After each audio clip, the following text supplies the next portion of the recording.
Hey y'all! In today's video, I'm going to be giving you 5 tips to remember when you are planning to shoot B-roll. And also just a few things to remember if you're in a situation where you're filming B-roll kind of on the fly. And remember, the purpose of B-roll is to illustrate the point of your video, or to illustrate what people are saying in your video.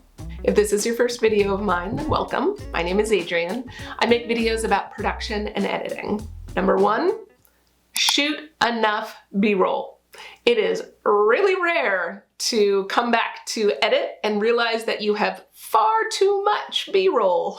Usually what happens is you sit down to edit and you wind up using almost everything you shot, or you realize that you wish that you had just a little bit more. One way for you to know if you didn't shoot enough B-roll is if when you're editing, you wind up having to use pretty much the same shot. It's just from slightly different angles. In your pre-production, try to think about all the different ways that you can illustrate the point of your video or what is being said in your video.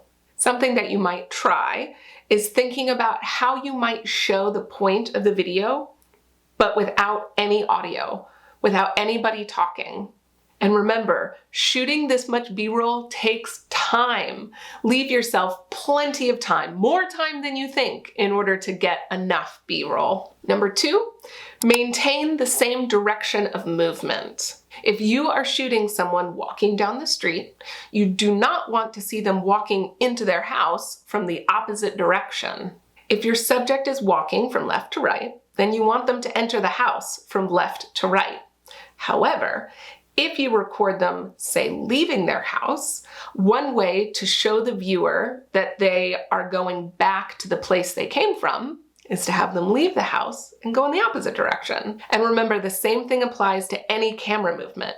If you have a dolly shot from right to left, don't immediately follow it with another dolly shot from left to right.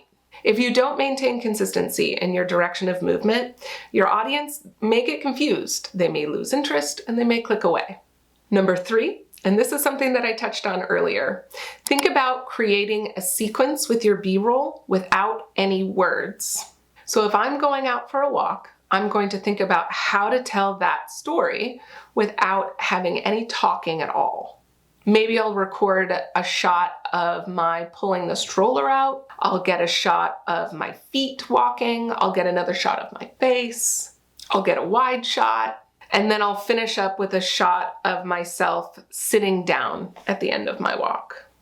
Remember that what you're trying to do is tell sort of a mini story with your B-roll. Number 4, be sure to have very clear and focused shots. If you have a really wide, establishing shot, your viewer's eye should still be able to go directly to the subject.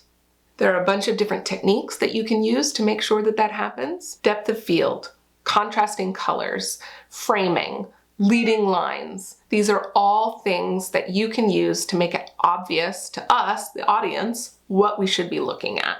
The 5th tip is related to my background. I did a lot of work in my career as a documentary filmmaker. When you're filming a documentary, sometimes it is a very formal setting, maybe like this, where you're filming an interview. And sometimes you're in the position of just recording what's going on around you. So you have to be prepared to think quickly about your shots.